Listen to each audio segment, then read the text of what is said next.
Allahu Akbar, Aura, kita mau tengok penyembelihan dong. Kita mau tengok penyembelihan dong. Dong. Allahumma salli ala al-Mustafa Habibna Muhammad alaihi salam.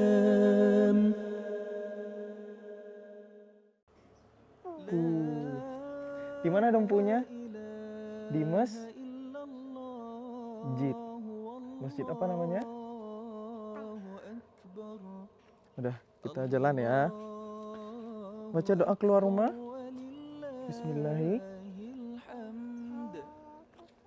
Bismillahi tawakkaltu ala Allahi la haula. Masya Allah. Allahu Akbar. Assalamualaikum. Wah, Masya Allah. Tuh dia.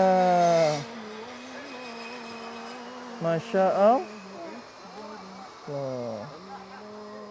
Bentar. Buka aja. Oh ya. Ininya taruh sini. Iya, boleh. Nah, teman-teman, ini goloknya nih buat nyembelih. Biar nggak nyiksa hewan ya. Ini tajam banget. Harganya katanya sekitar 3 jutaan. Masya Allah. Assalamualaikum warahmatullahi wabarakatuh. Alhamdulillahirrabbilalamin. Allahumma salli wa sallim ala sayyidina Muhammadin wa ala alihi wa sahbihi ajma'in. Bicara soal kurban, kita langsung ingat kisah Nabiullah Ibrahim alaihissalam dengan putra tercintanya Nabi Ismail alaihissalam.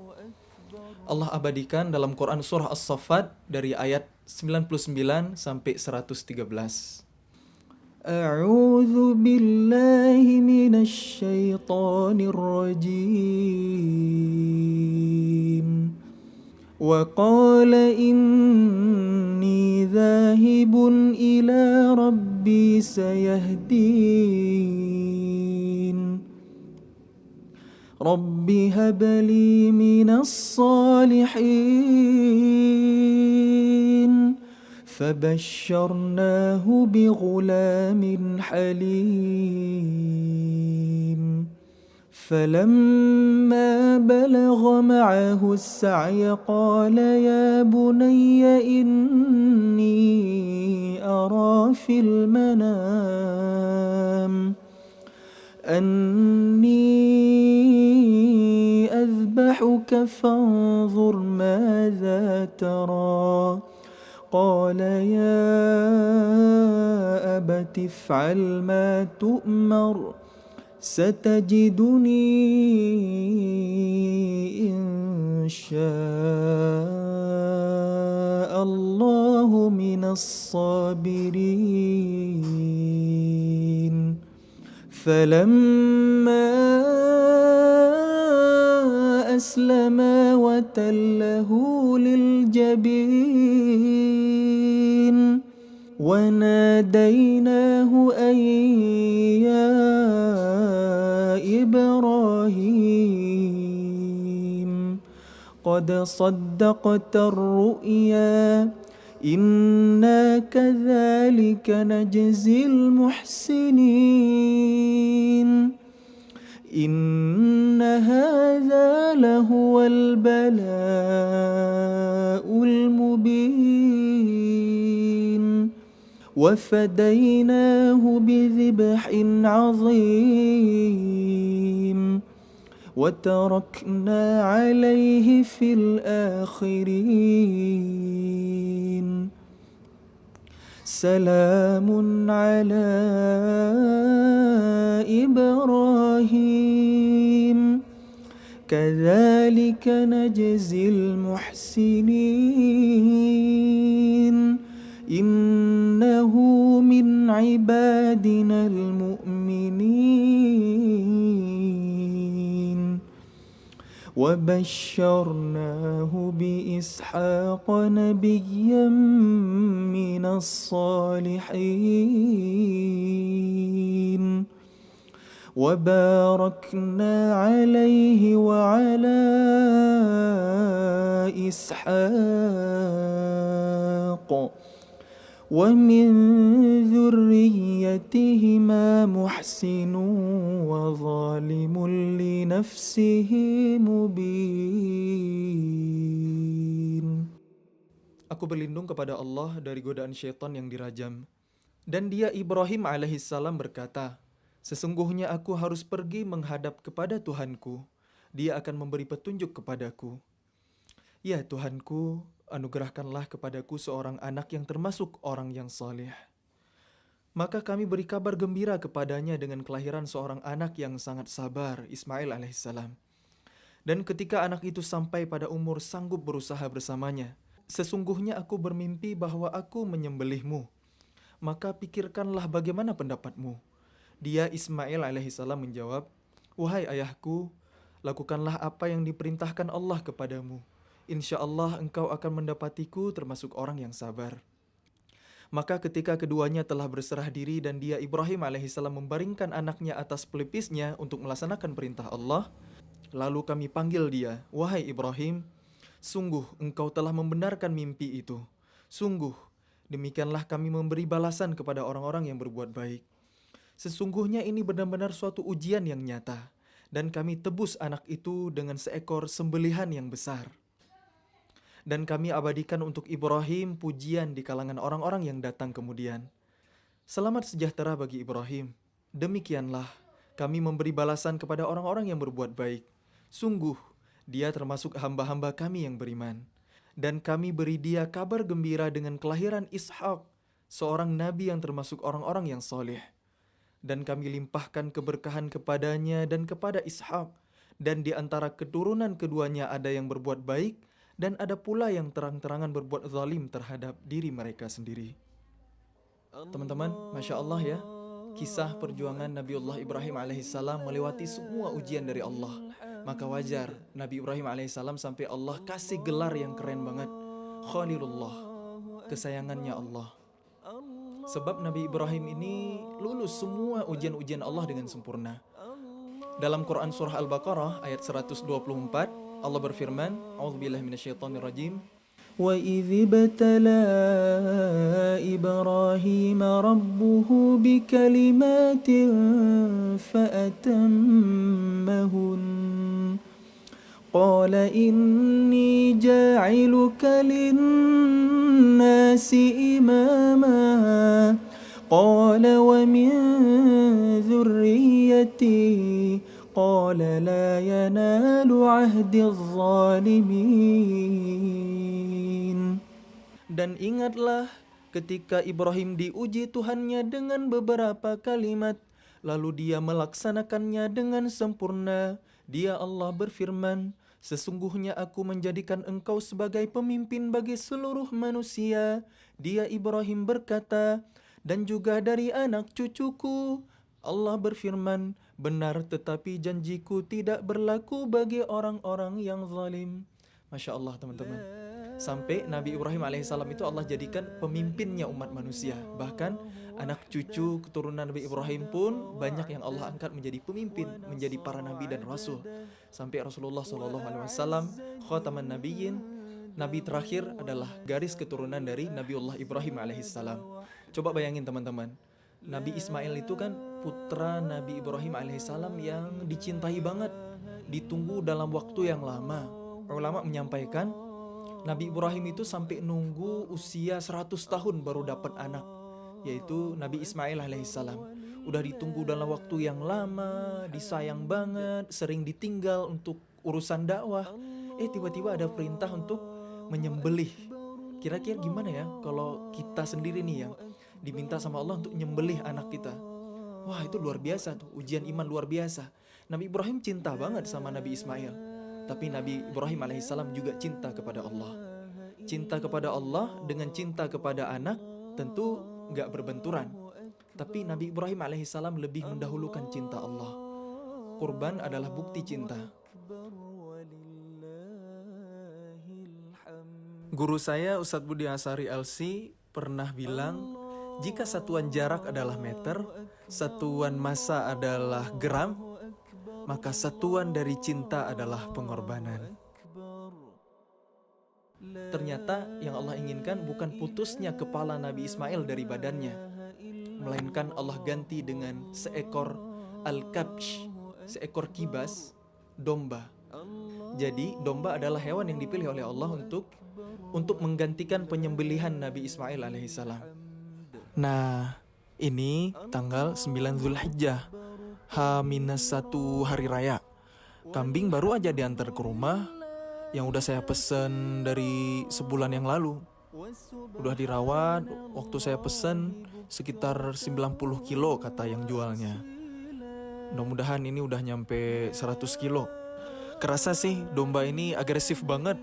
Susah nih nariknya, mau dibawa ke masjid aja harus berjuang luar biasa nih. Sampai-sampai saya sempat ditanduk nih sekali.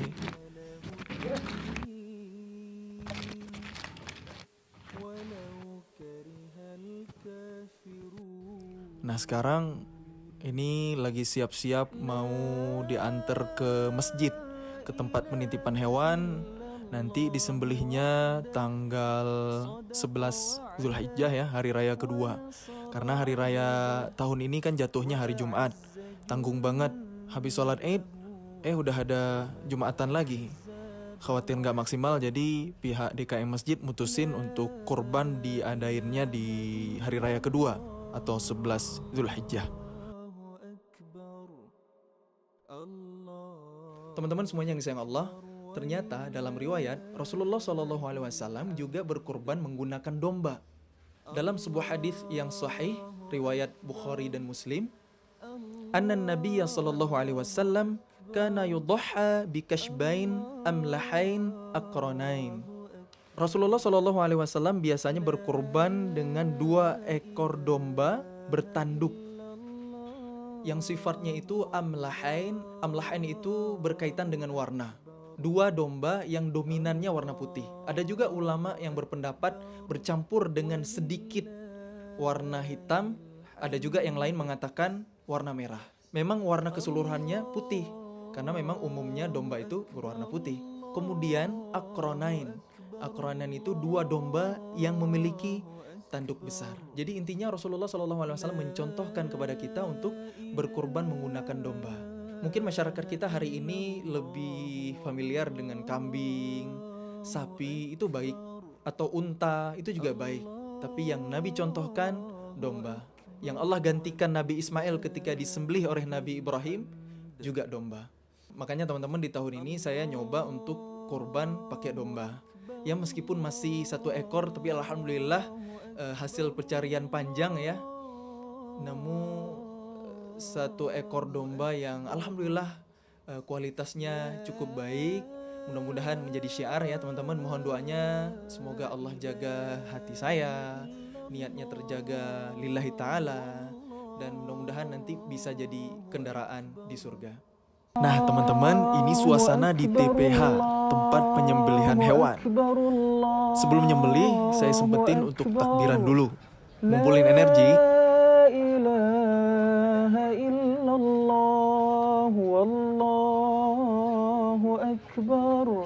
Allahu Akbar walillahil hamd.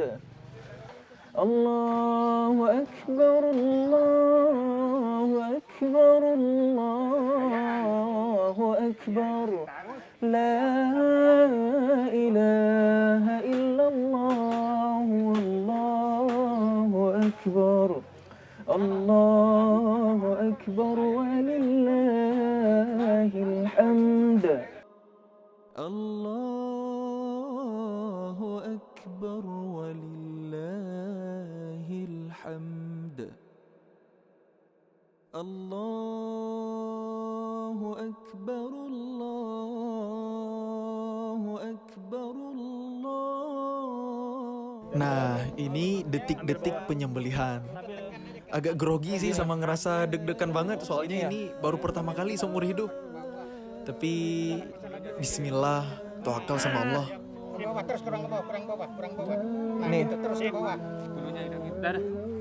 Ini ya. Hanya ke bawah, kan bawahkan le, jangan dulu ke atas. Bentar. Bawah nah gitu. Tarik. Tarik tekan bang. Bismillahirrahmanirrahim.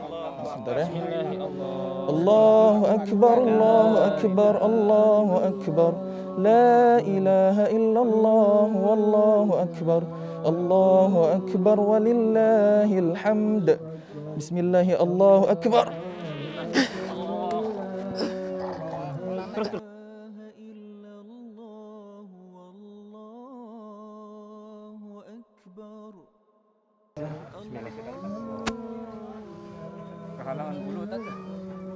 Dari Anas radhiyallahu an, ia berkata bahwasanya Nabi Shallallahu alaihi wasallam telah berkorban dengan 2 ekor kibas domba yang enak dipandang mata lagi mempunyai tanduk. Beliau menyembelih sendiri dengan membaca basmalah dan mengucapkan takbir. Hadis riwayat Bukhari dan Muslim. Jadi teman-teman, ibadah kurban ini kan ibadah yang sangat luar biasa ya. Sampai-sampai Rasulullah Shallallahu alaihi wasallam dalam sebuah hadis dari Aisyah radhiyallahu anha, Ibunda Aisyah radhiyallahu anha menceritakan bahwa Nabi Shallallahu alaihi wasallam bersabda, tidaklah anak Adam melakukan suatu amalan pada hari Nahar, Idul Adha, yang lebih dicintai oleh Allah melebihi mengalirkan darah kurban. Maka hendaknya kalian merasa senang karenanya. Jadi ibadah kurban ini luar biasa teman-teman.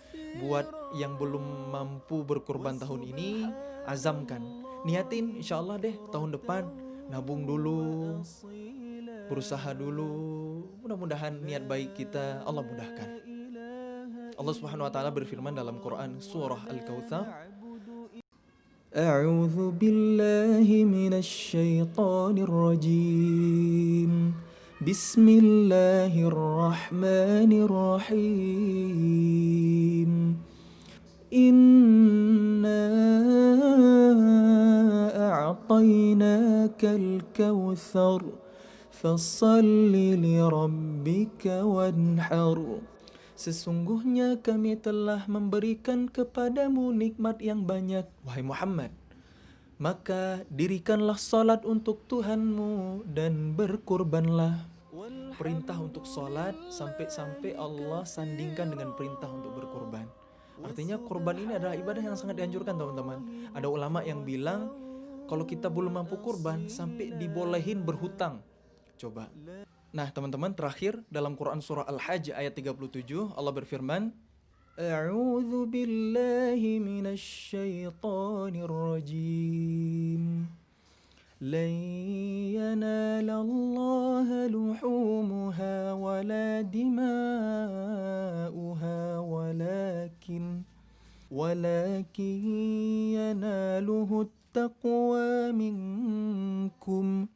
كذلك سخرها لكم لتكبروا الله على ما هداكم وبشر المحسنين. Daging hewan kurban dan darahnya itu sekali-kali tidak akan sampai kepada Allah, tetapi yang sampai kepadanya adalah ketakwaan kalian. Demikianlah Dia menundukkannya untuk kalian agar kalian mengagungkan Allah atas petunjuk yang Dia berikan kepada kalian, dan sampaikanlah kabar gembira kepada orang-orang yang berbuat baik. Jadi teman-teman, kurban itu bisa menjadi salah satu bukti takwa kita kepada Allah Subhanahu wa taala. Wallahu a'lam bishawab. Mari kita agungkan Allah bukan hanya di senandung lantunan lisan, tapi mudah-mudahan keagungan Allah itu terinstal dalam hati-hati kita dan juga terprogram dalam keseharian kita. Wallahu a'lam bishawab. Semoga bermanfaat. Assalamualaikum warahmatullahi wabarakatuh.